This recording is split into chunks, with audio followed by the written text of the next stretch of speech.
Hi, I'm Kara, life coach, wife, and mom to 4 incredible and unique children.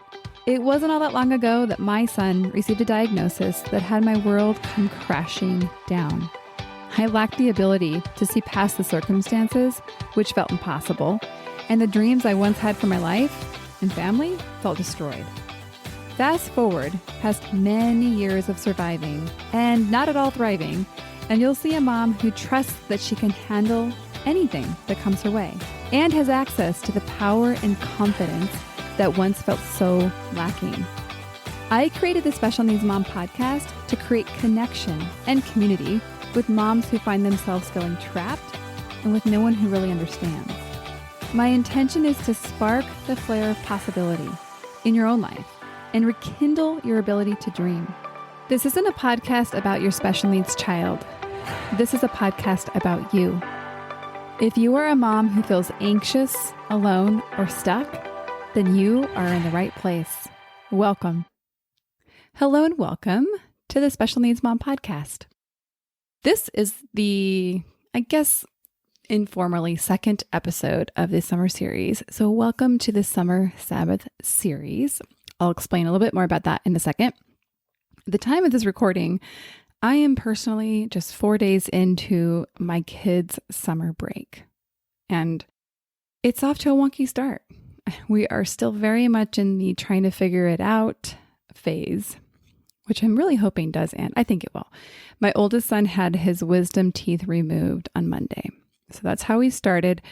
It's added an additional complexity to my caregiving life because now I have 2 teenagers to care for. And so we've been a little bit more homebound than I'd like. We're still very much figuring out how to balance, doing stuff at the house and going out of the house. And I mean, it seems like every time we leave the house, we're spending at least $100. So I'm trying to kind of find, okay, how do we leave the house in a way that we all enjoy it? I don't lose my mind and we don't spend hundreds of dollars every time. So this is the life of having 4 kids with such a variety of wants and needs. And one thing I'm like, okay, well, we have the beach. Like that is a huge asset. Let's capitalize on that. Yet I'm a little timid. I'm like, okay, last summer, Levi was pretty much unable to get to the beach without like really significant help. I mean, because picture it to get to the water, there's sand everywhere. And he was really only able to walk short distances and with a lot of pain. So sand was not our friend. This year, I'm so thankful that we are in such a different place, yet sand is still a little bit of a challenge. And so I think it's time to push ourselves. So next week, we're going to have a little bit warmer weather and I'm going to rip off the Band-Aid, I think. So stay tuned. Additionally, I've been, we'll say, inspired, much to my children's disdain, by the book The Anxious Generation by Jonathan Haidt. I don't know how to say his last name. It's Haidt. How would you say that? And it's about, what's happening as a result of the changes in society, basically based on the influence and the introduction of so much technology and specifically screens and smartphones. And so I am determined to reduce screen time in our family. And so we're in the early phases where nothing's figured out yet. And my kids are all really unhappy about it. Although I will say my 12-year-old was like, okay, I'm willing to try this, Mom. But then he had a bunch of parameters, which I really appreciated that he was open to the concept. But what he's not open to is really doing anything else but screen time. Like he's like, I don't want to do that. I don't want to do that. I don't want to do that. Okay, well, we're going to have to open up our options here, buddy, because you need to figure out how to not do the screen the whole time. Okay. That's what's going on in my mind and in the conversations in our home.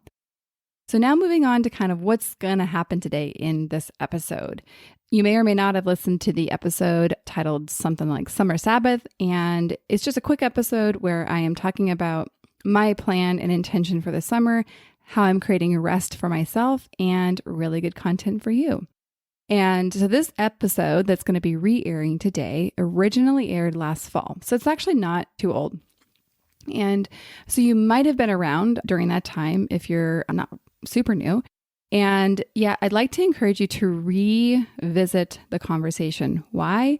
Because there's so many different aspects and something that you might see now that you didn't see back then based on your personal growth and all that you've experienced.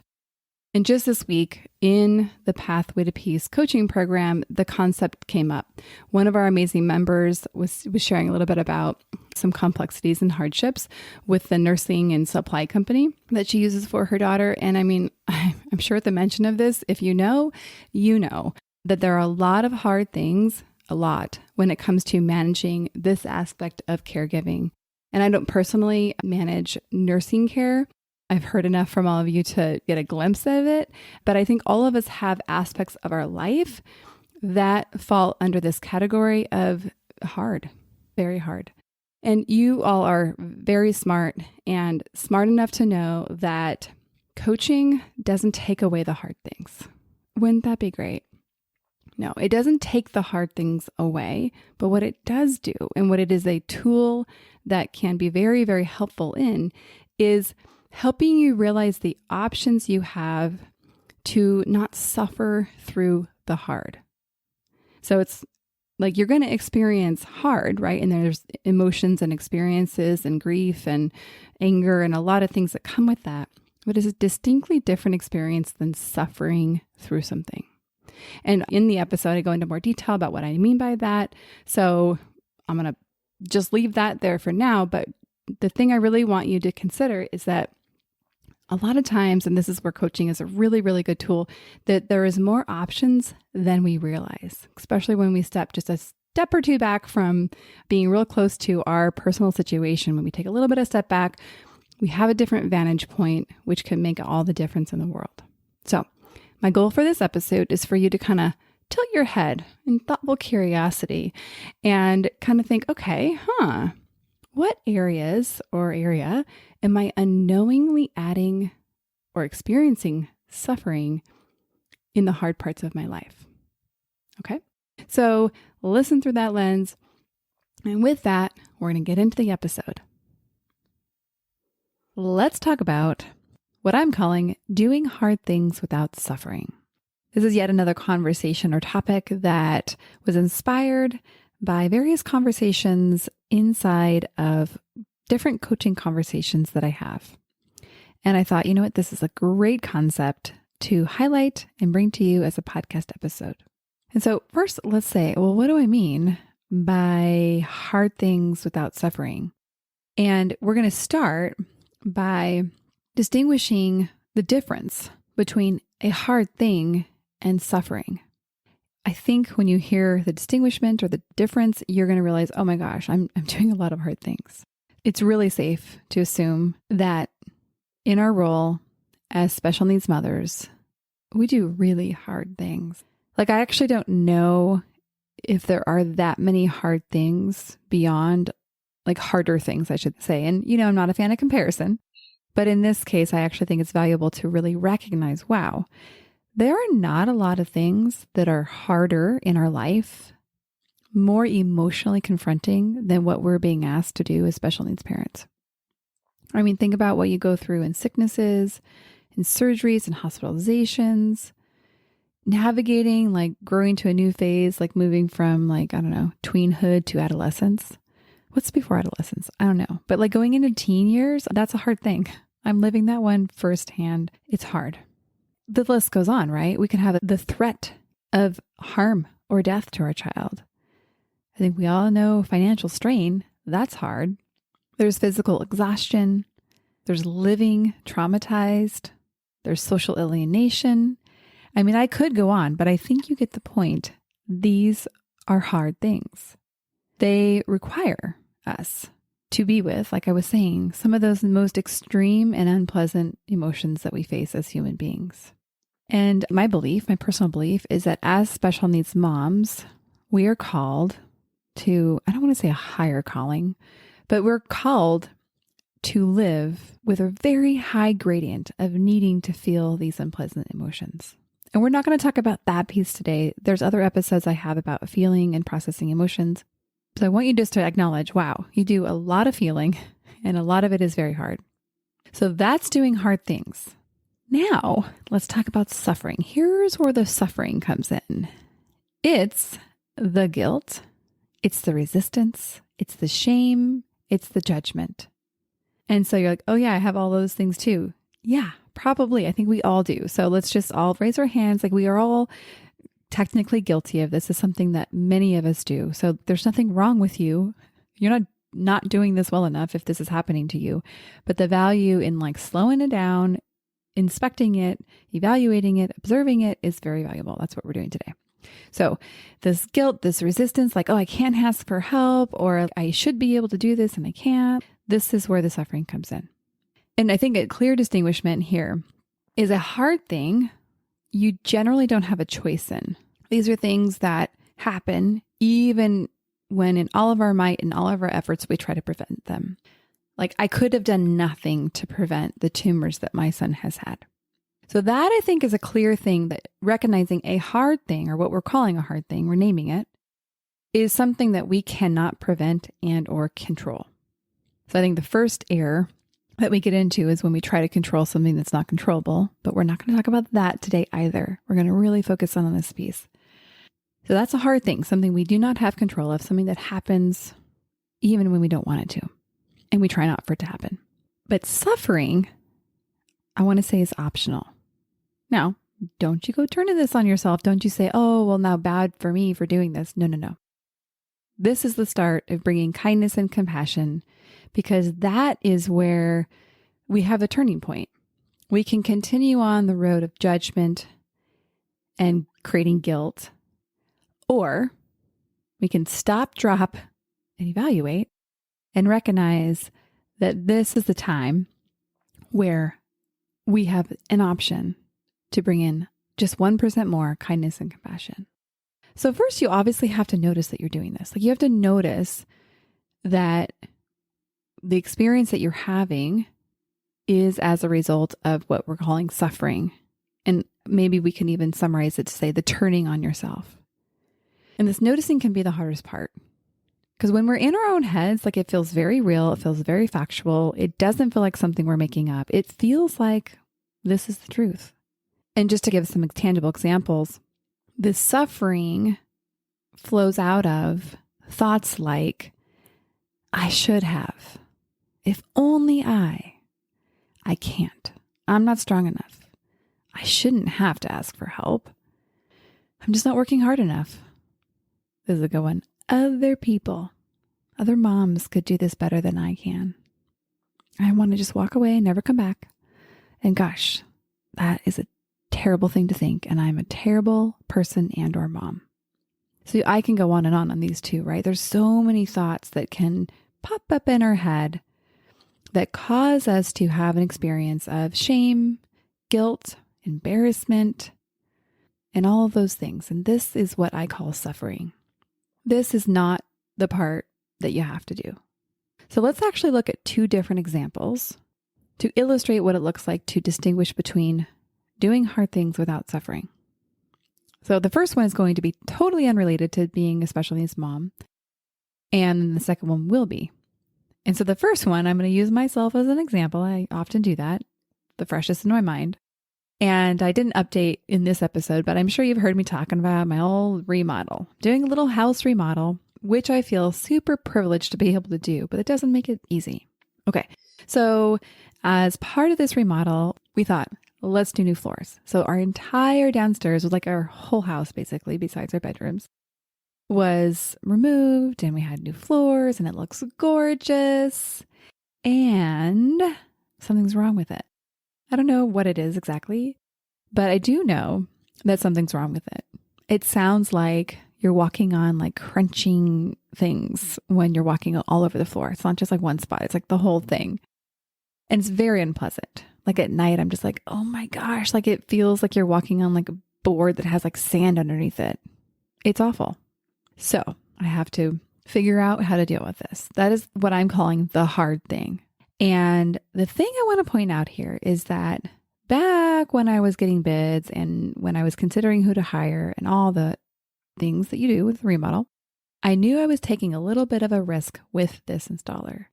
Even though this person was referred to me, like my gut was like, oh, I don't know, Kara, like the communication is a little concerning. Like, do you really feel like he's going to do a great job? But I just said, nah, it's going to be fine. I chose to just kind of go on. Why? Because I was trying to save some money. But I knew deep down, hey, I'm taking a risk here. I have to own that. And, I used to be in contracting, so I know. You guys are all like, Kara, don't take the lowest bid. They're low for a reason. I know. And so, like I said, the hard thing is that I have to remove my floors and reinstall them. And maybe on my dime, if the contractor's not willing to fix them. And then this is a lot of dimes adding up. I might, have to have that whole new floor on me. So hard, ouch. I can fully say this sucks. But what I also can say is I can't go back in time and change what happened. Like clearly I have floors now that are defective. And so this is the hard thing. The suffering would be if I leaned into all of the thoughts I could think about myself. Man, you're so stupid for not listening to your gut. How could you let this happen? Other people don't let this happen. Who are you? Why does this always happen to you? And so that's where I could easily go. And you can tell by my words, it would be easy for me to go there. It's not like I haven't gone there before. And so I could go and I could turn on myself. And this is what, my friends, I would call suffering. Because I'm taking a hard thing and I'm making it even worse by turning on myself. Yeah, ladies, I am still left with this hard thing, but I don't have to suffer through it. And what this for me led is to just acceptance. Okay, it's money. It's money and inconvenience. But you know what? Especially this community will understand. And I've even told some friends, I'm like, you know what? With the perspective I have, like, this isn't brain cancer. Like, it's not that bad. It sucks. I really don't want to spend the money, but like, it is what it is. I can accept it. Don't get me wrong. There were certainly days where I'm like, oh my gosh, like this feels so bad. But I allowed that and got through it. And now kind of on the other side, I'm like, okay, what needs to happen? And I want to point out the difference here between taking responsibility and blame, because you might have, remembered me saying, yeah, like I knew this could happen. It's a risk I took. I chose. And I can see this part now. I'm like, okay, I knew this could happen and it didn't work. And I can look at that and also say, also interesting. Like you didn't necessarily trust your gut. Okay. But I can bring curiosity and kindness. And back to what I was saying about responsibility, I can look at that and be like, yeah, I own that part. I didn't listen to my gut. But that's different than blaming myself for what happened. Like for what the contractor did or didn't do. We don't know yet. Okay. So blame is different than responsibility. And back to the opportunity here. Like certainly I have an opportunity to learn from this, to really wonder like, okay, you did not speak up when you saw some things you were concerned about. And for me, where I'm at in this process is, like, that's not really like you. Like, wonder what was happening that had you so avoidant of conflict in this situation. And I don't know the answer to that yet. I'm still exploring it. But I hope you can hear in my voice, there's a kindness. There's not a condemnation or a judgment. It's a genuine curiosity of like, this doesn't actually make sense. And probably would be helpful to kind of explore that a little bit. That is my non-special needs example. And sometimes it's helpful to like go so far out of our world to like see the concept till we move into something that actually we're very close to. Because sometimes we're so attached to how we see something, it's hard to see. We're going to use a school example because, we just started school and it's kind of likely that you might be having some things start at school.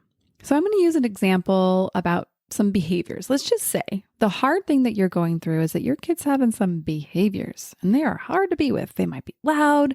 They might be socially misunderstood. You might feel embarrassed.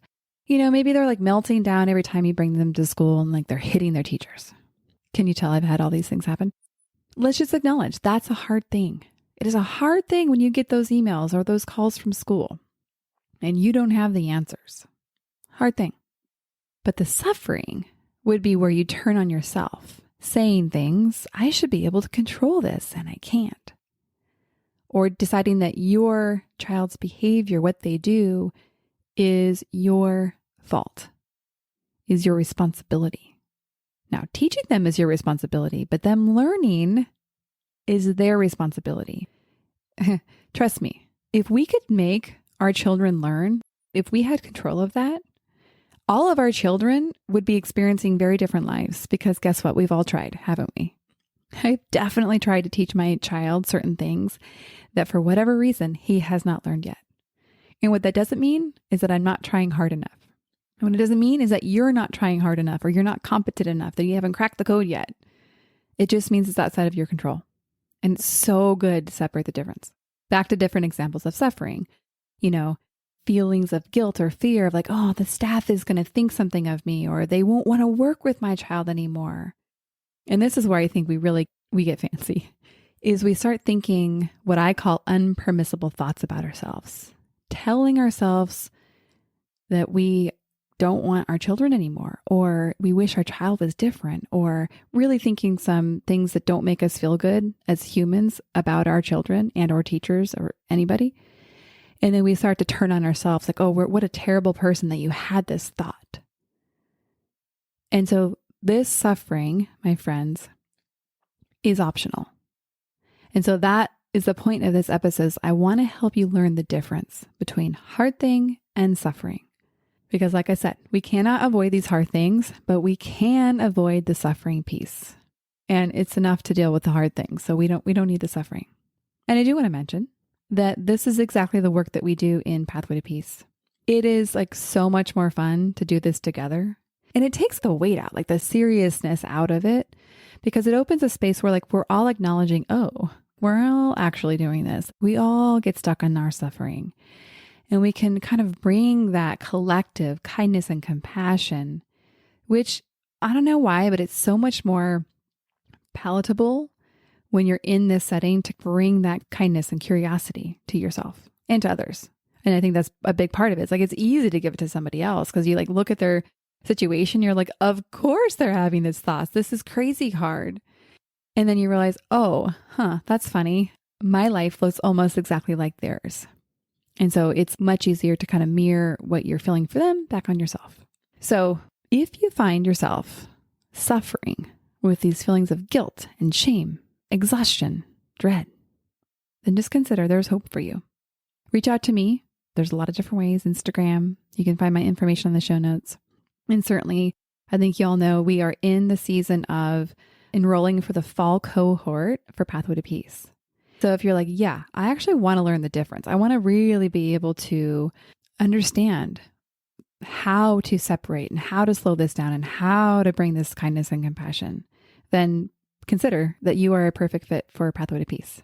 And as I leave you, as we wrap up this episode, I just want to kind of restate and re-summarize how to take this episode and make it actionable and tangible. So the thing I would invite you to do is start to see if you can identify and name the hard thing. Just identify it. For me, I'll use the flooring thing. I have to replace my floors and I might have to financially pay for it. It's going to cost me a lot of money. That's the hard thing. And then notice the thoughts that come after that. Notice how you feel and start to question and push back a little bit. Like, is this absolutely true? Am I responsible for this thing? Do I have control over this thing? These are the kind of questions that stem from this kindness and curiosity. But first, the big step is distinguishing the hard thing and the optional thing so that you can use that script to give it a start. Well, I'm very proud of myself for keeping this concise. Next week, we're going to have the second part of a conversation with my dear friend, Diane. And it's not a conversation you want to miss. So please tune back in. And you know what? Actually, I haven't asked this for a long time. What would really be appreciated if you listen to the show, if you love the show, even if you just like it, I would appreciate you taking just a second to rate and review. Go on either Spotify or Apple, give it however many stars you think it should have, but I do hope it's 5. And if you have an extra second, just leave a quick little comment. It means so much to me when I get to hear back from y'all. And those ratings, what those ratings do is they just help other people find the podcast. So like you, if you're like, oh my gosh, I'm so glad I found this podcast, then let's help the other ladies find it. Let's be a light to others. All right. So go take a second, rate and review. I would very much appreciate it. And I do look forward to hearing from you and exploring Pathway to Peace with you. We will see you on the next episode.